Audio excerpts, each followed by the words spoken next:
Alireza Firouzja takes a big chance and makes a big mistake in this game against Mamedyarov that was played at the Magnus Carlsen Invitational. Both sides have 15 minutes each with a 10-second increment. So when they make a move, 10 seconds are added back to the clock. Mamedyarov has the white pieces and Firouzja has black. Mamedyarov begins by playing e4.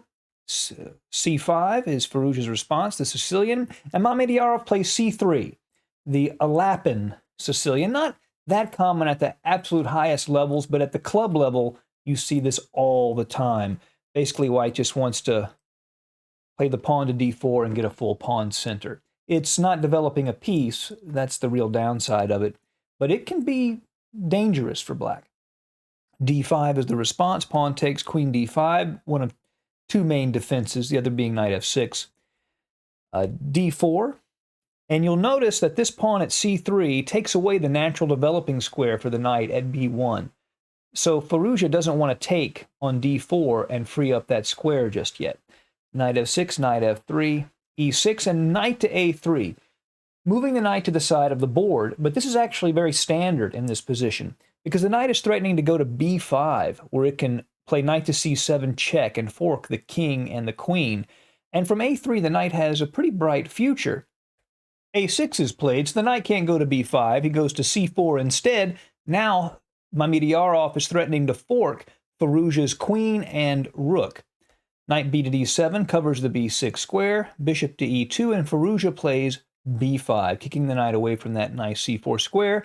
The knight goes to e3, and Firouzja tucks his queen back at c6. Castles, bishop to b7, creating a really nice long diagonal with the bishop and queen aiming at g2. So Mamedyarov has to be a little bit careful on that long diagonal. He plays a4. He wants to free up that c4 square for the knight. Bishop e7, dc5, queen c5, and queen to b3. He wants to pile on to b5 and win that pawn. So Firouzja plays b4, and this is the novelty of the game. And he just wants to save that b pawn. Bishop to d2 puts more pressure on it. Knight to e4 hits the bishop at d2, which tucks back at e1. If he plays cb4, then knight d2, knight takes d2, queen b4, and Firouzja would have equalized in this position. Mamedyarov plays bishop e1, a5, pawn takes. And now Mamedyarov has a nice queenside pawn majority. Pawns at a4 and b2. Bishop to b5, pins the knight at d7. Now follows a series of moves from Mamedyarov where he tries to keep Firouzja's king in the middle of the board, and he succeeds. He begins by pinning the knight, so Firouzja can't castle, or he'd lose the knight. So Firouzja challenges the bishop. Bishop a6, rook e6 now. Rook to d1, hits the knight at d7, so if Firouzja castles, the rook would take the knight. Queen to c6 to defend the knight. Now bishop to b4. And if he castled, bishop takes e7. And if bishop takes bishop, queen takes would then control the square so he couldn't castle. So instead, Firouzja pins the bishop with queen to b7, pins it against the queen. Now, the best move here, according to computers, is rook to d4.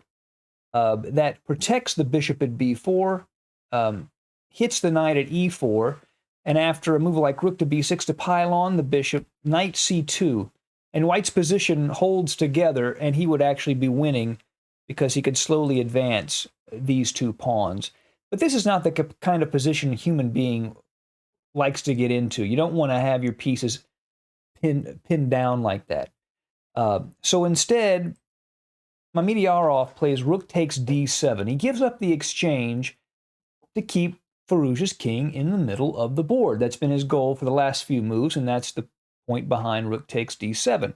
So Firouzja plays king d7. Why not with the queen? Because then bishop takes e7, queen takes e7, check, queen moves, and queen to b5 with a double attack on the rook at a6 and the king at e8. So he has to take with the king. Queen to d3 check, king moves, bishop e7, and again, he takes with the king, because if he takes with the queen, he would lose the rook on a6. king takes, queen to a3 check. Again, all about keeping that king in the middle of the board. Knight to d6. Firouzja intentionally self-pins because he's not comfortable with any other square that the king can go to. It either goes into the middle of the board or it goes to the back rank and locks this rook out of the action. So Firouzja self-pins with knight to d6. Knight goes to d4, rook to d8, defending the knight. Obviously, he would like to play the knight to this square to put pressure on that knight later. But instead, he plays knight to b3.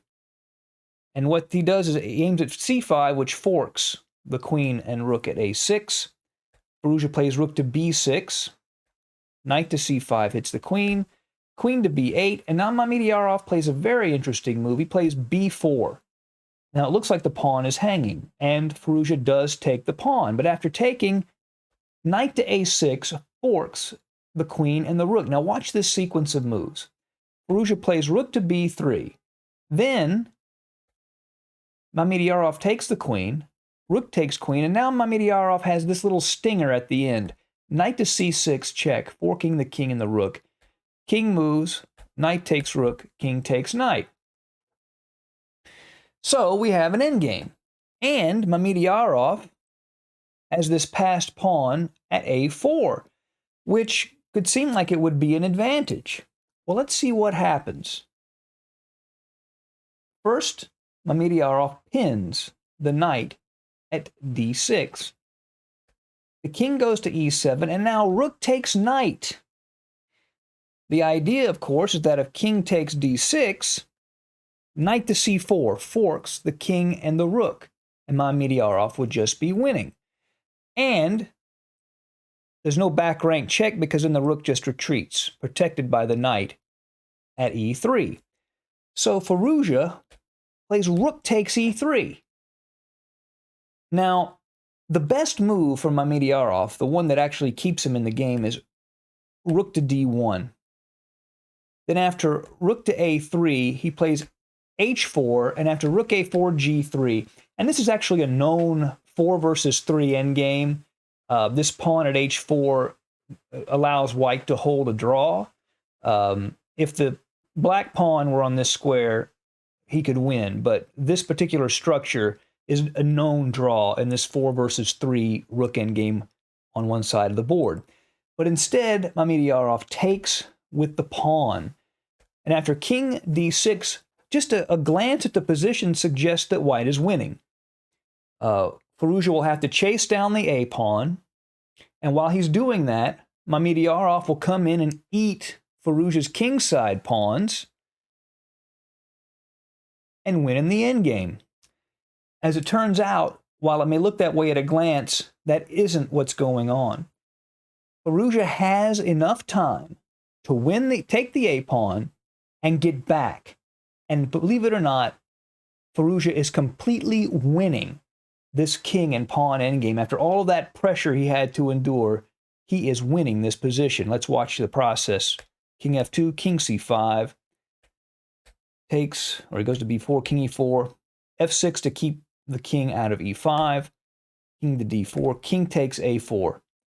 And now the king just doesn't have enough time to take Firouzja's pawns. King c5, king b3, king d6, e5, g4, king c4, king e6, and that's it. King f7, king takes e3, king g7, king f4, king f6, and e4. And the pawn cannot be stopped. Mamedyarov had about 37 seconds on the clock. Firouzja had about a minute left. And in this position, Mamedyarov resigned. So Firouzja endured incredible pressure for a very long period of time. Mamedyarov wanted to keep his king in the middle, but then when he made that exchange sacrifice on d7, it was a little bit too much. And Firouzja took advantage of that and transposed into a surprisingly winning endgame. Thank you for joining us at Chess Dog. See you again soon. Bye.